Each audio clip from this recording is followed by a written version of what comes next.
All right, welcome. Thank you very much. And delighted to be here. I'm a professor, so whenever I'm among the students, that's a matter of delight. Currently, I'm missing my teaching days because I'm now associated at the National Defense University with a organization which is more think tank-like, and we run 15-day courses, and tomorrow heading to UAE to teach on countering violent extremism and policing. So I miss my teaching days, which was hardly a couple of years ago. So that's my special delight. A brief background. For all of you had a chance to see my bio. You all know. So, but I'll only add one aspect of it because that's linked to the book. And then I think I will take about 30 minutes or so because there might be many questions and I may not be assessing what kind of topics and ideas and thoughts interest you, so that we can have a conversation. But I'm just completing my 10 years in Washington, D.C. area, taught at National Defense University, remained a department chair, now whatever that means, that I'm called a distinguished professor of international relations. I teach mostly courses on South Asia, Middle East, but also my deep interest is on countering violent extremism and law enforcement. Before this, these last 10 years, I was 3 years in New York. And as they say, if you survive New York, you can survive anything. And that was my experience. Taught at Columbia University. There's a chair called Quaid-e-Azam Chair, which is in the name of Pakistan's founding father. That's an endowed chair. I was there for about 2 years, a little more, at Asia Site in New York. And before that, about 9 years in Boston. My very formative years, in a sense. I did my PhD from the Fletcher School of Law and Diplomacy, and then about 2 years at Harvard Law School and 5 years at the Kennedy School of Government, which has funded my PhD work. And before this, these 20 years, I was a police chief in Pakistan. So I moved actually in January 2001, 9 months before the terrorist attacks. And that had changed me in significant ways because I was supposed to be here for 2 years, doing my master's, going back, and then I published 3 other books. One was called Pakistan's Drift into Extremism, which was banned in Pakistan because it looked at the theory of, there's a famous saying in Pakistan. They say 3 A's rule Pakistan: Allah, Army, and America. And I said, okay, this is so popular a theme. Let me figure it out and go step by step. And I concluded that's true, that's what was happening. But then I had another book, The Taliban Revival. And there's a reason I'm mentioning this before talking about this book, because my subject and area of interest is very, very different. And I've come to talk today about something very different.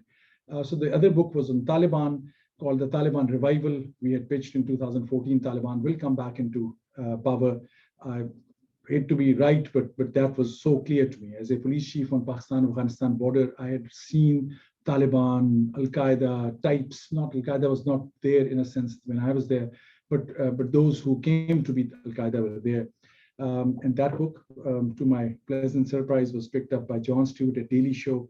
And I know how my life also changed after the Daily Show, because it was, other than my 3 young daughters taking me seriously, it was because I honestly I was so much into the academic world. When it first, the call came for Daily Show, I didn't realize what is Daily Show. And I asked one of my daughters, who said, really? And that's, are you serious? And I said, no, this is the, so that I had seen how, so I became kind of more of a public intellectual, if you say. And then my 3rd book was on nuclear issues. That was my PhD work, published by Oxford University Press, called on A.Q. Khan. So this book was a step different from all my works. So I'm an expert in counterterrorism, South Asia, religious extremism, yes.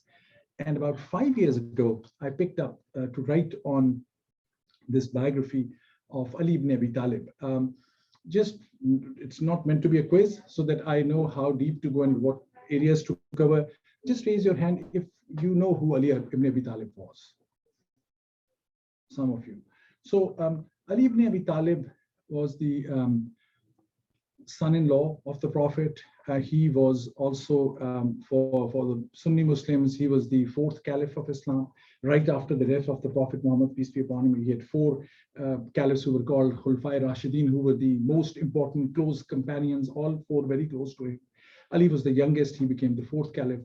For the Shia Muslims, Ali was not only the fourth caliph, but also the first imam. They believe that the divine succession of the Prophet went through the 12 imams. And within the Shias, then we have Ismailis, we have many other groups, what we call Houthis in Yemen. They belong to one of the sects. So the Shias, we generally use the word Shia, but the Shias are into 4 or 5 different segments. And then the third largest group, I would say, the Sufis. Although if you'll ask any Sufi, they will tell you either they are a Shia or Sunni. But most Sufis, if I may say my own bias, real Sufis will not tell you whether they are Shia or Sunni, because they believe to be beyond this sectarian tendency. So to write a book on Ali, why? What was my qualification? And ultimately it was published by an academic press. But that's the story I want to tell. So what I'll do is I'll provide you a general context of where this work falls into.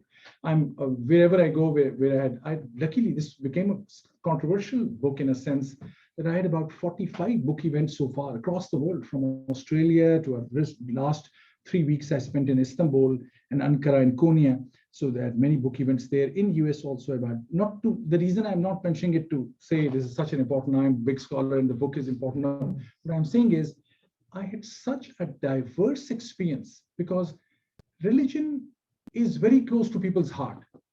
You write about extremist group and everyone is fine because you're saying this is a religious extremist group or this is a terrorist group or you're talking about rule of law. But as soon as you go into religion, people have very fixed ideas. And I made the case, I'm going to make people uncomfortable because that's how the religious, especially for Muslims, the book is written actually for non-Muslims, but so that why it is for non-Muslims first, I must mention, because every major extremist group today in Islam, I'm talking about the Muslim world as a general context, will be whether they're Shias or Sunnis, and there's no dearth of extremists among whether Shias or Sunnis. The Sunnis are the bigger groups, so they are more extremists in terms of number-wise, but in terms of the quality of extremism, the Shia and the Sunni really compete with each other, unfortunately. And I say this as a practicing Muslim. It's not that I'm challenging it from outside. But in all these extremist groups, my finding was, now I'm wearing my hat as a political scientist and as a counterterrorism expert. What I do, I teach people at NDU from all across the world, middle-ranking senior officials, judges, diplomats from all Muslim countries who come to us, and we go to them. And I had learned something very basic, which to me was basic, that every major terrorist group, whether it is Al-Qaeda, ISIS, Taliban, Hezbollah, you name a group, at the core of their identity, it is their sectarian identity, and they're very, very sectarian. They're first enemies of other Muslims, then they are enemies of the West. And we often forget it in the West, because wearing my hat as a national security scholar, we are looking at, okay, threat to the homeland, threat to the national interest, threat to United States, threat to the West in a sense. And we often analyze these terrorist groups through their capacity to harm us, their statements about US or their statement about values, what we say, or democracy and other such things. And we don't go that deep. And when you go deep into it, I had very clearly seen in my own understanding that it is primarily about whether, if they are ISIS, we know how many Shias they killed. If it is Hezbollah, they have the bias against the Sunnis, of course, but majority, the Taliban, Al-Qaeda, they were first and foremost in their local context, in their local constituency. Because they get some support. Yes, we argue these groups are not very popular among ordinary Muslims because their base of their lethality or their power base is weapons and their capability and capacity to conduct violence. However, they have some level of support. Who are the people who join them? Most of the people who join these organizations are extremist, sectarian-oriented people, irrespective of whether they're anti-Shia or anti-Sufi or anti-Sunni. But that's their identity. And I thought, I need to go deep into the sectarian issue and figure out what's the cause. And so Ali ibn Abi Talib was In many ways, the closest to the Prophet, being born in his house. The other companions were important, all, but they were outside the family. He was the only one who was his cousin also, and his son-in-law as well, but his cousin who grew up together. Ali was born into the hands of the Prophet, as they say, and he trained him. And when I read about, and Ali is one personality in Islam who left a lot of work written and quoted verbally, in comparison to any other companion. So you bring all, that's why it was important. I wanted to go to the root cause, not from a security lens. And that's another issue, what the reason I wrote this book, other than looking at sectarianism. So sectarianism is the first theme where I thought I was trying to figure a way to explain to my Western audience as well as Muslim audience, especially Western Muslims, how to understand Islam, and especially understand the roots of extremism. We often say roots of extremism are poverty. Well, that's easier said than done. I mean, that doesn't explain. There's so many poor nations in the world. Are they all producing Al-Qaeda and ISIS? No. What is so peculiar in the case of Islam, why some people are able to maneuver it? And the second issue was, because of the security lens, and I am now part of the kind of both a victim and a culprit. In the security arena, we discuss Islam so much as an issue of threat, an issue of a problem, that we forget that this is also a religion which thrived. So the Muslims, when they were producing art and culture, whether Ottomans, I really, if I have to encourage you to go to one country for sightseeing or for history of Islam, go to Turkey. Maybe just because I'm coming from Istanbul, that's why I'm saying it. But also Iraq. I've been to, for this book, I traveled to 14 major Muslim countries. But the reason I'm mentioning about Mughal Empire in South Asia, Ottomans in Turkey, Safavid in Iran, Fatimids in Egypt, they had a very rich culture. They were like any other empire, but they produced scholarship, they produced institutions. Baghdad, for example, was the center of excellence. Even Afghanistan, my other specialty, which I probably will not have time to talk about. Afghanistan, just to give you an idea, was not only known as City of Gardens, it was known as City of Libraries. Today, do we think of Afghanistan in that sense? No, because it has changed so much. The point I'm making, there's a very rich Islamic history. And I thought part of the problem is that we look at Islam so much through the security lens that we totally and entirely forget that it is a religion like Christianity or Judaism or Hinduism or Buddhism. So I thought how to get that conversation back. And all those scholars of Islamic studies who write books, we don't read those in the security area. And so there's a huge disconnect. There's an amazing level of scholarship taking place in the United States, in universities on Islam. In fact, there's better books, I can give you names, and better scholars of Islam in the United States than in the Muslim world, because of, you can say, it's a freedom of research, it's a freedom of publication, it's the opportunity to publish as well. One name, if you have to pick one name, those of you who are not familiar, again, I'm not preaching or not proselytizing, I'm just explaining how to learn about religion, who you talk about so much in your work, is not very far away from him. I encourage you to go and see him, Sayyid Hussain Nasr. He's at George Washington University. His son, Wali Nasr, a very well-known scholar, was dean at Johns Hopkins till recently.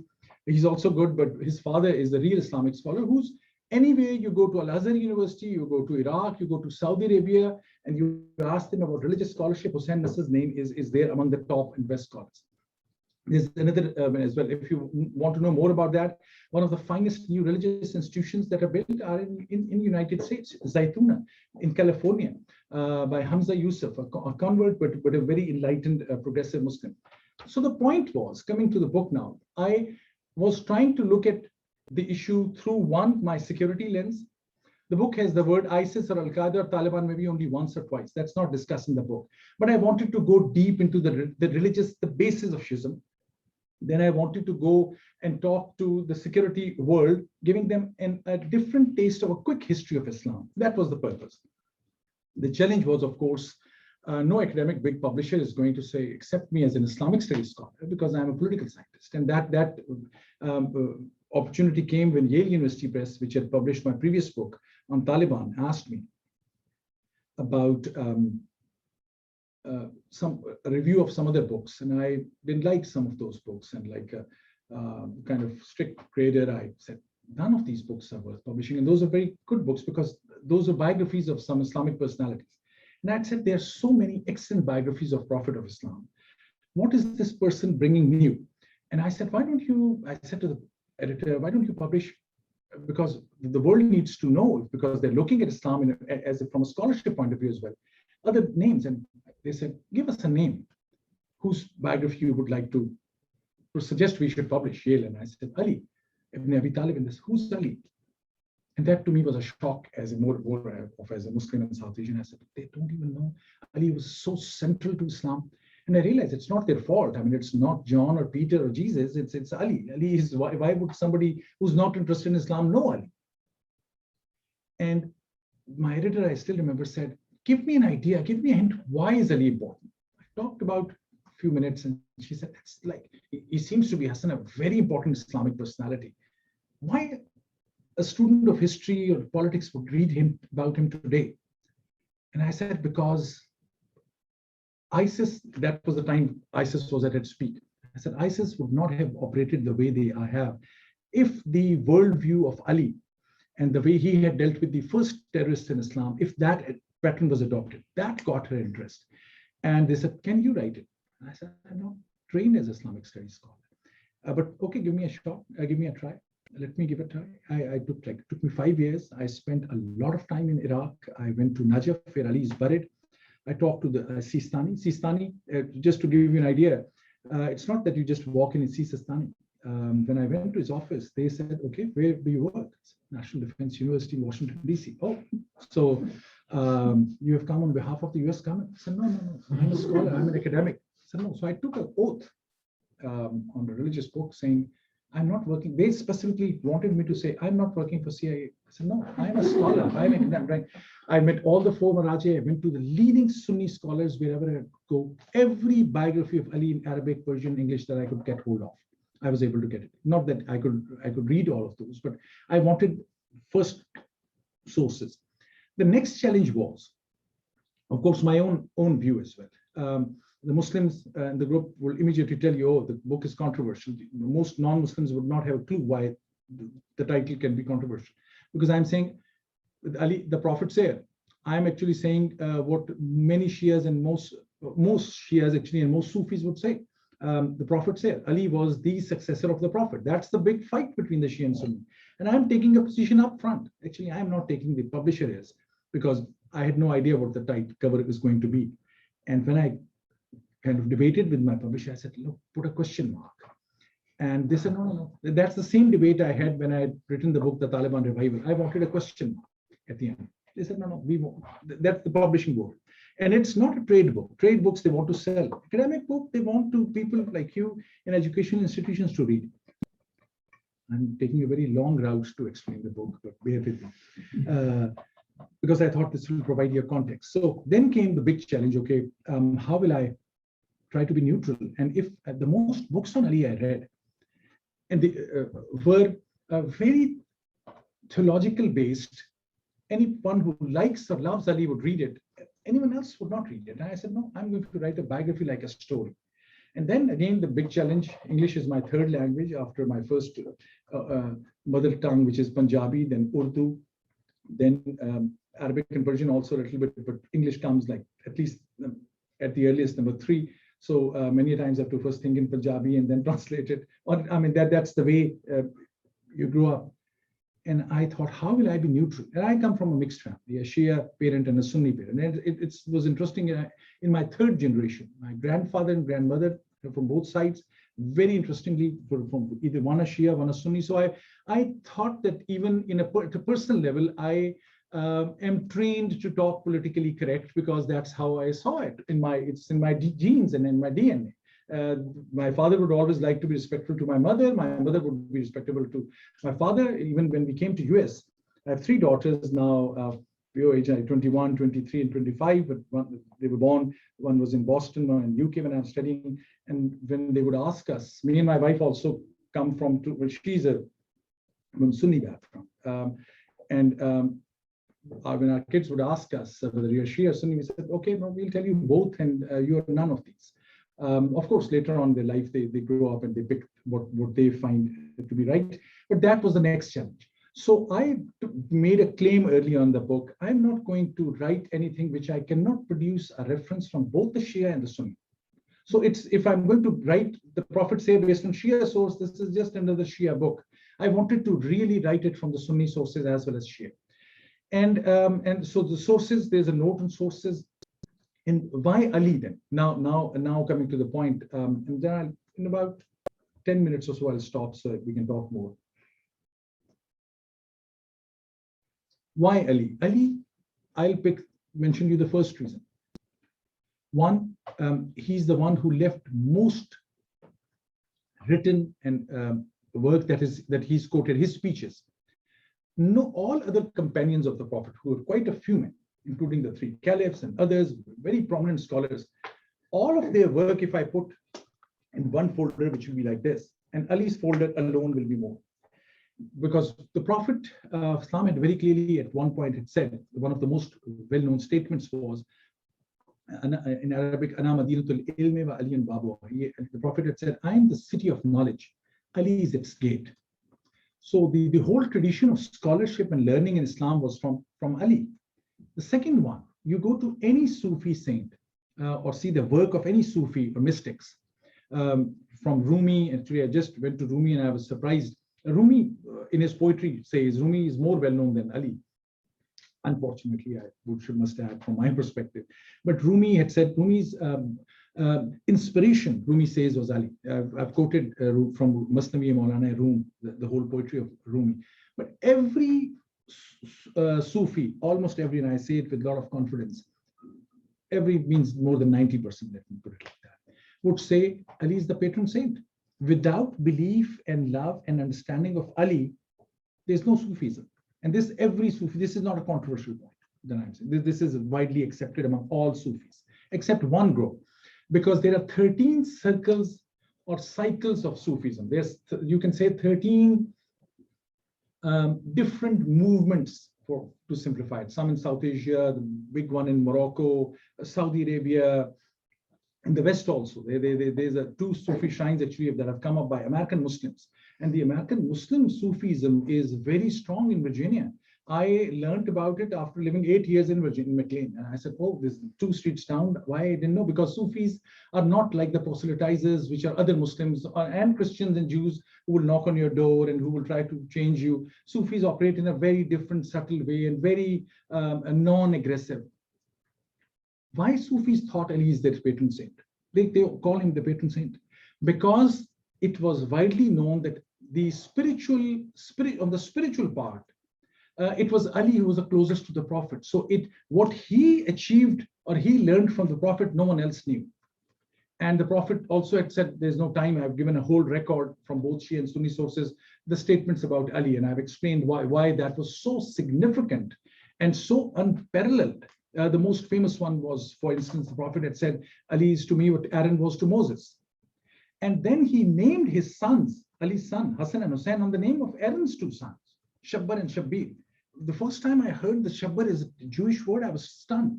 Then I started talking to my Jewish friends. I went to spend some time with Jews just on this point. Any person from Jewish faith practicing who knows about Aaron? No. So Aaron in the Jewish tradition, in Muslim tradition, we call him Harun, was extremely important, so much important that if you go to some synagogues today, and when the main rabbi will speak, they will ask if you have to start eating or you have to ask for something, they will ask anyone from Aaron's family, as if Aaron was like 10 years ago. Aaron was like 3,000 years ago, because Aaron's family is so important. So Ali had said, the Prophet Muhammad had said, Ali is to me what Aaron was to Moses, because Aaron was Moses' deputy, and the Prophet also in Muslim tradition. The point I'm making, so I had to establish why Ali, and then why Ali was extremely important was that when Ali became caliph,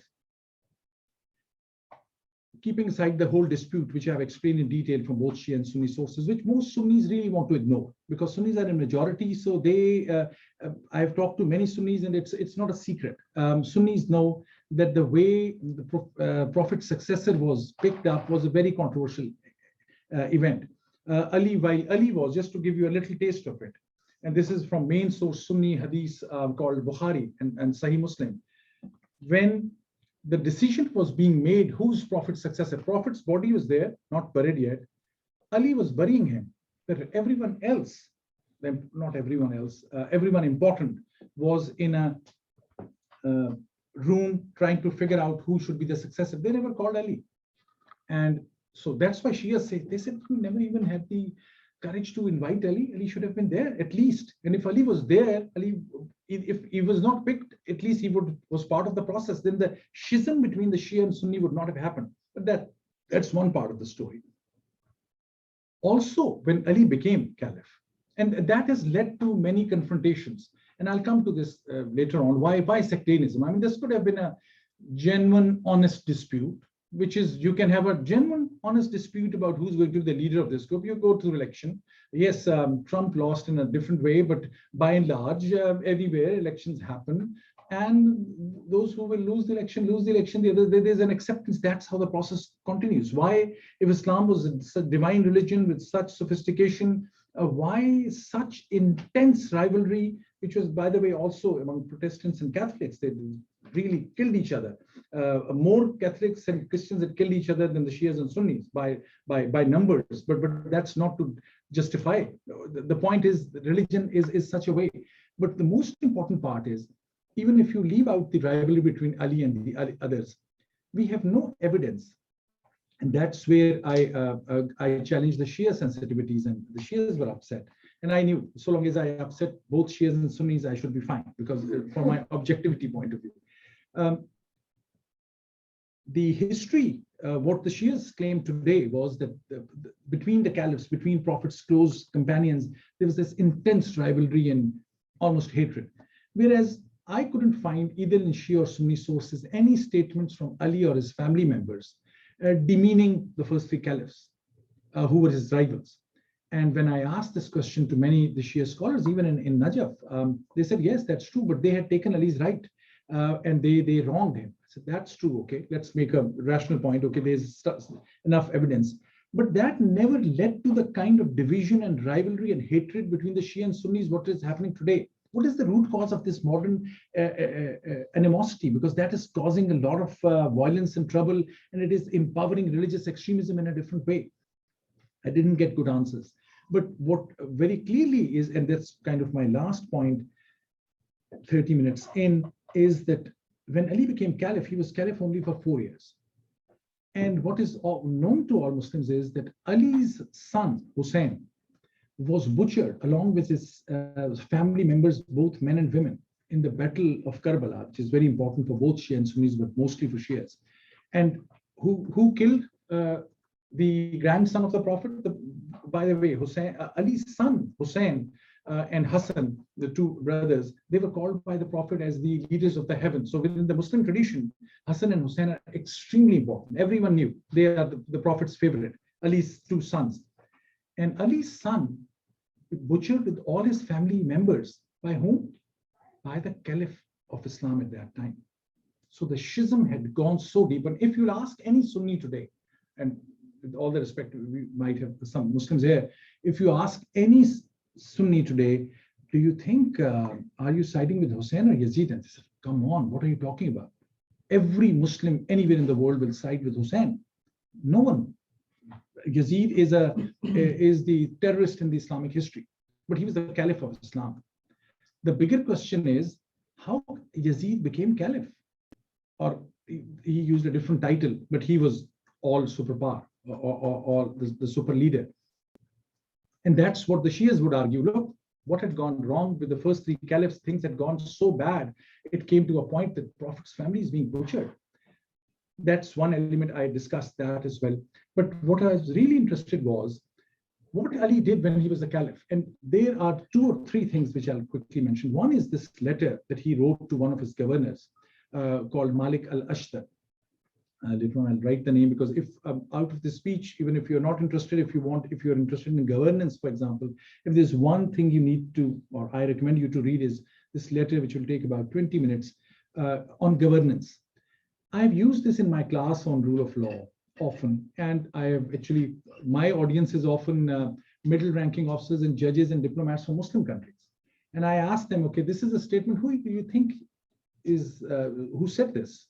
And they would often say, oh, well, this is probably, this is Socrates. So, no, second guess, it must be Thomas Jefferson. I said, no, this is not Jefferson. This is Ali ibn Abi Talib. His comments on rule of law, actually, on justice. Ali's name is equal to the way in Islamic history is known to be the one who proposed the whole idea of justice in a way. Others as well, but the way Ali projected it, and the idea of taxation itself. The idea of self-taxation, you read and you'll see you're reading a modern treatise.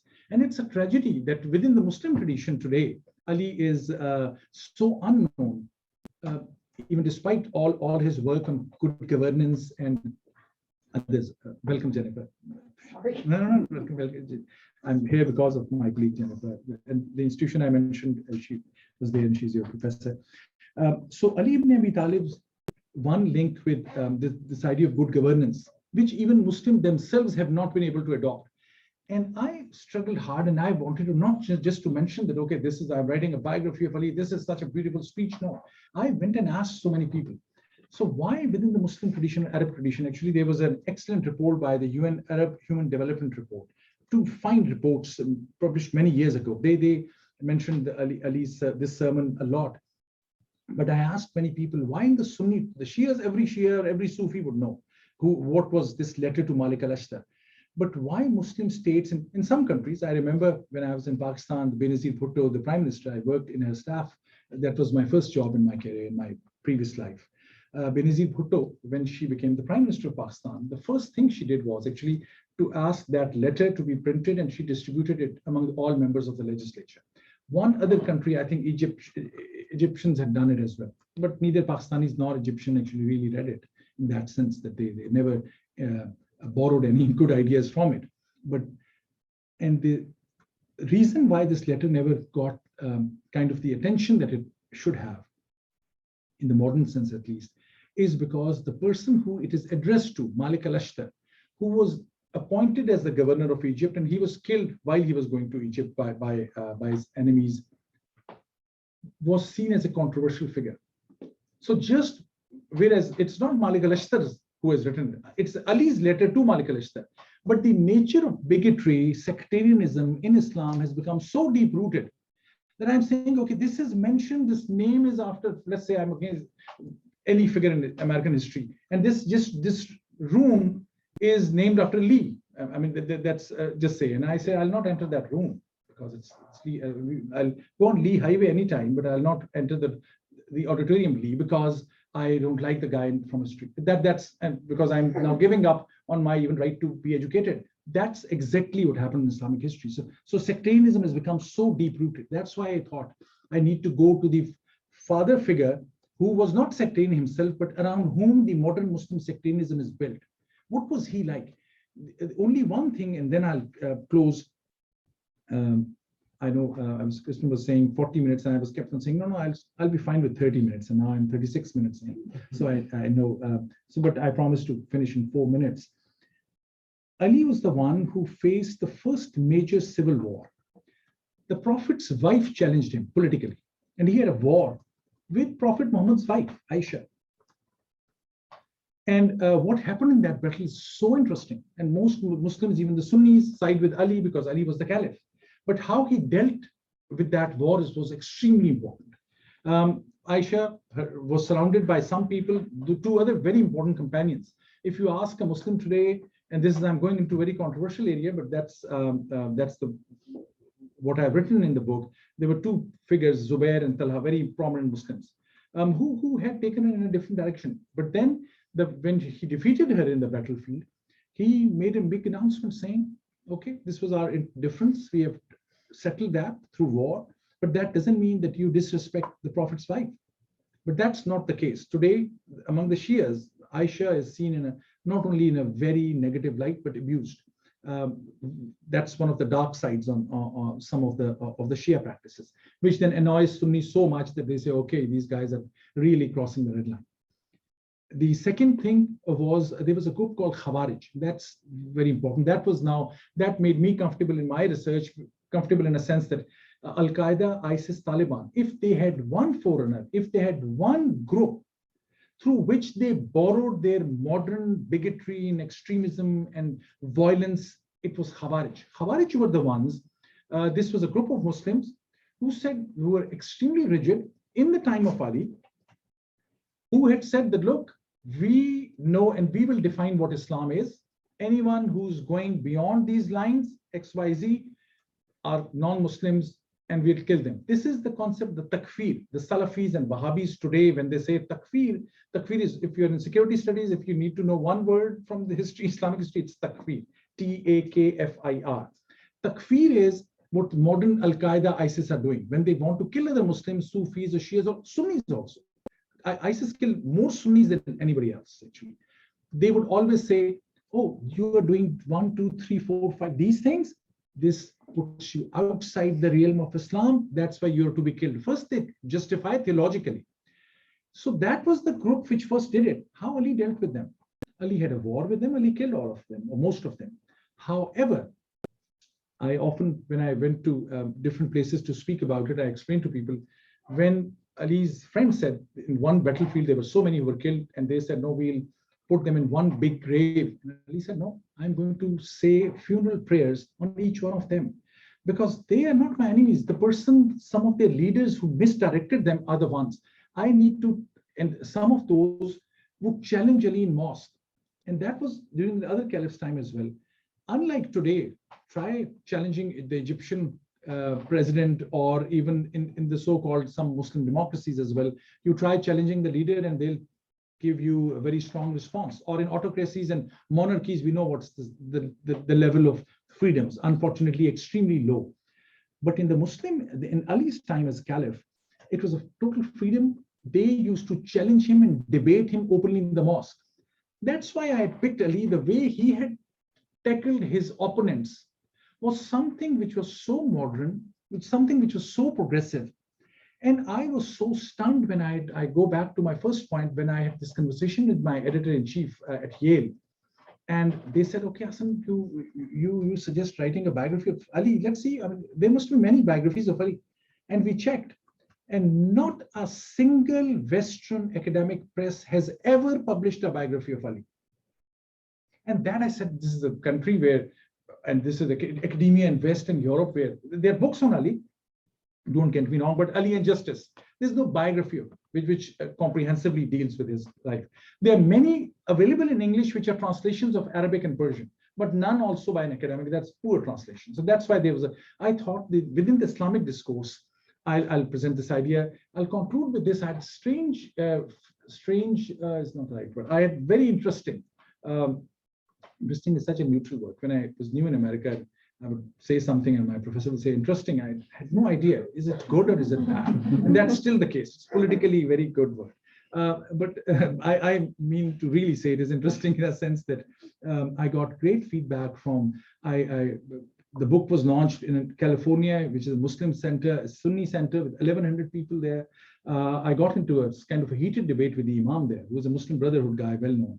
But at the end, I salute them. They knew my worldview is tilting towards the Sufi and the Shia view. But I've explained how step by step. I mean, I'm not trying to hide by saying this is a Sunni view. This is likely my conclusion is Shia, but I've explained how through the Sunni sources and how at the end I've quoted more Sunnis. And the purpose was also unsaid part of this book was countering violent extremism as well, shaming both Shias and Sunnis. That from both your traditions, there's such a brilliant tradition of progressive, even liberal ideas of equality and justice and respect and humanity, which in your deep-rooted sectarianism, you're letting it go. So it is part of that slightly missionary, but not that I am writing it that. Otherwise, an academic publisher would not have published it. So this is the story of the book. This is my intention. I don't know how much I've succeeded. But that's where I will close. Hopefully we have about 15, 20 minutes for questions. So any question, welcome. Don't think any question I'll feel in any way offended or anything. Feel free to absolutely. That's what we are here for. Any aspect of it, anything else, most welcome to us. Sorry, those of you for whom this might be a totally new topic, but that's the purpose. Any one of you who study sectarianism especially might find it more relevant. Please go ahead. I have a more specific question. You mentioned that you went to Turkey. What was the perspectives on the book there? Because I know Turkey is like mainly Sunni, but also most people aren't necessarily educated in Islam. There's some majority. Excellent question. Thank you. Because we get Turkey has about 20% Shia population. Alawis, mainstream Shias will not call them Shias, but Alawis are Shias. They are more Sufi oriented. Then they're about in Istanbul, for example, because I was there for about 25 days. I went to some of my students and my friends as well. There are out of the mosques, there are 40 big, I'm forgetting the total number of mosques, which is quite high. We have 40 big Sunni mosques, 40 big Shia mosques. So I went to this one mosque, Zainabiyya, which they're building still. If you Google, you'll find it. This is the largest mosque in the whole of Europe and Turkey. It's a Shia mosque. And when I asked them, I said, so this is how many people can be there at one time? It's about 25 to 30,000 people. And it's a beautiful tomb that they've built actually, they're copying the shrine of Zainab in Damascus. And they mentioned that all that area, surrounding that area was all Shia. So an interesting thing is, Usmanis, and any one of you watching any of these Turkish plays these days? Or no? So I am Arturo and Usman. I wanted a good lesson in Islamic history. This is on Netflix. This is the new Erdogan's new marketing his culture and country through dramas. Very interesting. I thought I'll just want 2 or 3 episodes. I'm on season 3, which is now already 120th one. So that's what I've been, I think, doing for quite some time. But what I learned was, and which was then confirmed, Ottomans had very strong Shia roots. So all the important artifacts from Medina and Mecca, when the Ottomans were ruling, they brought to Topkapi Palace. So most Shias and Sufis would go there because for them that's the most important thing. The cloak of Fatima, the Prophet's daughter, many other things are there.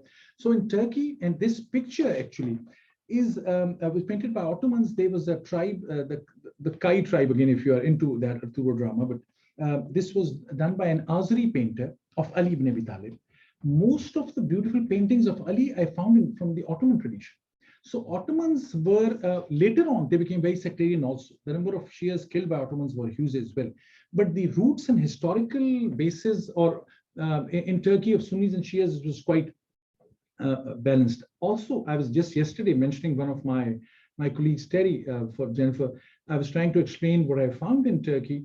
And I explained that even if I pick the most hardliner Turkish cleric, and I compare him with a Pakistani hardliner cleric, the Turkish hardliner looks like a liberal guy.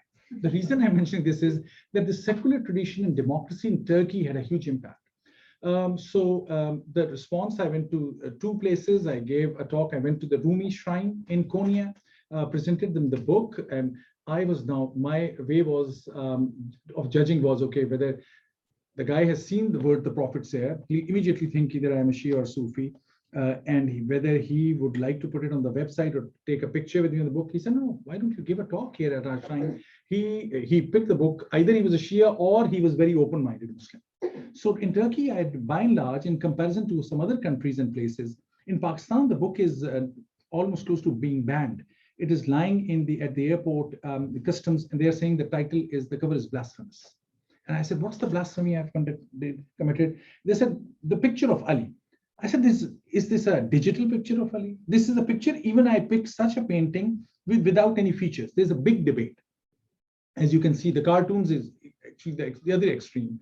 But even pictures of Prophet Muhammad and his family, which are in most books available in any Muslim country. But Pakistan has gone so much in a different direction. So Turkey, in that sense, is to me much more modern and progressive than Pakistan. So long answer, but Turkey, I got a good positive response. TRT, their major channel, is going to do a kind of a short documentary of the book as well. So good response there. Within United States, as I mentioned, I went from Boston to California. There's more book events than any other book. And responses, there was some interesting critique also, which is fine. Most people will say, not even read the book, but say, oh, Abu Bakr was Prophet's cleric, and the Muslims in the group would immediately understand. I said, I'm not denying that, but maybe Abu Bakr was a political successor and heir. Ali was the spiritual heir. And they said, oh, we never thought about that. And so that was one purpose also, to explain the debate and different ideas. The title is more kind of aggressive or provocative. Aggressive is not the right word, provocative. But I learned in this case also the kind of the freedom that I enjoy in the United States, and I'm not saying it just as a side note. If the same book with same sources, if I had attempted to publish it in any Muslim country, if it was a Shia majority country, Iran, even Iran had a problem. Iran has not allowed the book in because they are reviewing it if I have said anything derogatory about Ali. And I said, it's a biography of Ali. It's very supportive of it, but they have not allowed it yet. So they have asked for 12 copies to different scholars. So both the Shias and Sunnis, I've assumed, and that's also one of the findings, which is not for the research or in the writing process, but afterwards. The kind of sectarian lens has colored Muslim imagination in a terrible fashion. And that is, most young Muslims would not even know about it. But I see that as feeding into extremism. As a security studies scholar, my bigger concern is less about the number of Shias or Sunnis or Sufis. Doesn't matter. If anyone who's convinced is convinced for his or her own intellectual, spiritual reasons. But the way it impacts, in case of Afghanistan, for instance, is so interesting. Taliban were known for Hazara, and Hazaras are the Shia, Hazara Shia killings. But this time around, Taliban, the new Taliban, in a way, they're not really new, but at least they're next generation. I mean, I was telling in many of my events, 65% of young Taliban today were not born at the time when Mullah Omar was ruling Afghanistan. So the old Taliban, they have no clue what the old Taliban looked like, because 65% was not even born in that time. However, the new Taliban, there was this major procession, the Shia processions. If you want to know more about Shiism, the word one other than Ali, the concept is Ashura, Karbala, which is about this event where the family of the Prophet was killed and butchered. That event was called Karbala, Karbala. And the big processions happen at that time. Sunnis also participate in South Asia and many other parts of the world. But in Afghanistan, mostly Shias do. And Taliban this time around, and I was saying this on many major television channels 2 months ago when people were asking me, is this new Taliban? I was saying, well, let's wait. A big Shia event is coming up. Let's see how they react. And they actually not only called the leaders of these Shia organizations, Taliban provided security to these processions. But what is then the reaction? ISK, Islamic State of Khorasan, targeted those Shia mosques. They killed the two major terrorist suicide bombings. One was at the school before Taliban took over. Two were afterwards, were all targeting Shia because ISIS is an extremist Shia.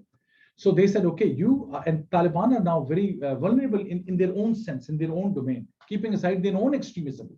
But they seem to be kind of good guys when it comes to Shias in comparison to ISIS. So sectarianism, the sectarian lens, that's why it's important to understand. And I thought through contribution, I'll at least make this the idea more sensible. By and large, I observed most of my events were mostly on Zoom and others. I found the Muslim Americans, and that was one of the difference then comparing Muslims in America and other places, by and large, much more open-minded and open to ideas. There was any hate mail that I received were not coming from American Muslim groups. And there's a very large, very vibrant American Muslim community as well. This was for me a kind of a test case as well. So the book kind of touched upon not only the security issues, but more of a community and Muslim relations as well in a different way. And I'm planning to, actually, this was supposed to be a chapter of a much larger project. that was funded by New America Foundation, by Harvard as well, which I was working for 7 years. And that's very provocative. The title of that book is A People's History of Islam. And the subtitle is Tales of Mystics, Pilgrims, and the Ordinary. That is my kind of stories of pilgrimage to 11 countries, from Syria, Saudi Arabia, Iraq, Iran. For Iraq, for this book, I went at least 6 to 7 times. Iran also. I can't go anywhere. Now being a DoD employee, it's hard for me to go to Iran. But before that, I had a chance and still interact with many people there. That book is still in the making. This book came out of that work. But also tell me, I want to hear from you, what if you have to pick a book on Islam, what would be your preference? I mean, do you look mostly on the security side of things? Because the religious books, theological books are so hard. Even as a Muslim, I would avoid reading those very hard theological books. But what kind of authors you read, or in your courses, any books you're reading on Islam or Muslim politics? I didn't read this book at Georgetown, but I liked What is Islam by Shia Ahmed. Shia Ahmed is very interesting book by the Harvard professor.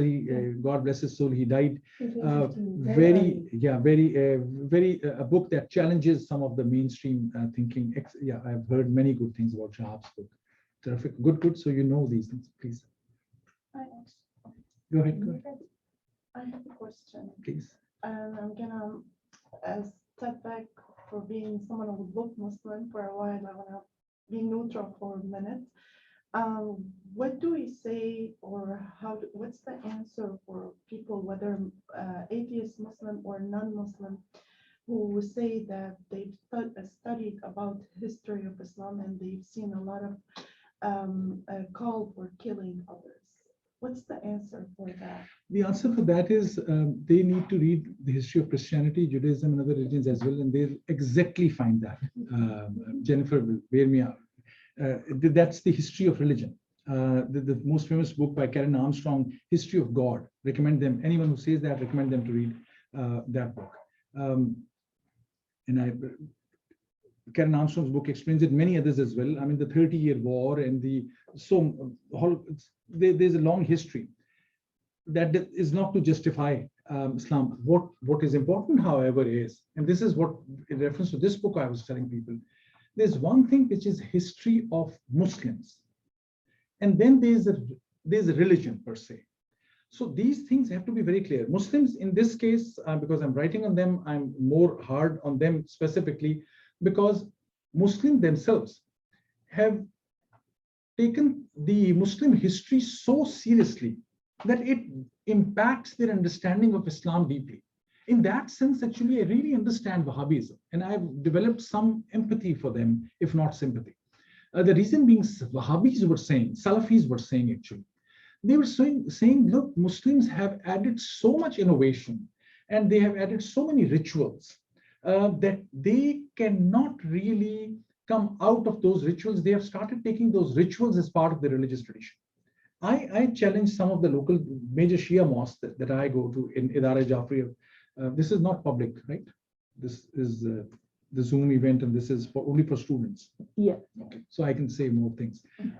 So in the Shia center, for example, the big issue, for instance, ritual. They would not open up and not invite most Shia centers, invite public to go because of self-flagellation, and that would happen in a way that would be difficult to defend in front of Americans or non-Muslims.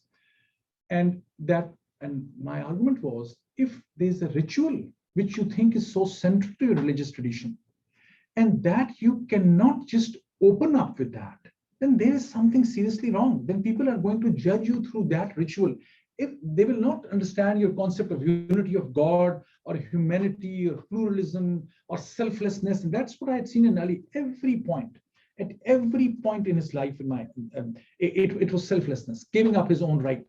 And I said, that's a common feature. That's how I always had read Jesus about and Moses about. And so the commonality of these themes and religious traditions is so strong, but it is the political angle which emphasizes the historical part. Whosoever went to war, the Safavids versus Ottomans, that war or that atrocities in that war should not be seen as an indicator of or reflection of religion per se, especially in the broader, longer sense.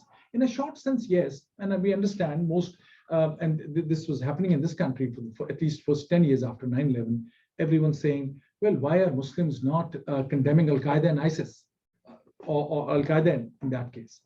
And then one learned there was actually a Georgetown student actually a few years ago. I still want to find that website again. She collected, just to challenge that, she started collecting all the Muslim statements. And those were in thousands. So the people said, well, the CNN and New York Times is not showing that, but every Muslim is condemning these attacks. Because that was not part of the mainstream narrative. So many a times, in answer to your question, if I start picking up all the battles and all the references to killing, yes, those will be very many. But in comparison, if I'll start picking up the books which are written on the beauty of God and the idea of humanity and pluralism and the concept of justice and the concept of charity, those are 10 times more. But because I don't know about those, what I'm only seeing upfront shown on my face, that is allowing me to judge a certain religion or its practice. So that's how I would answer.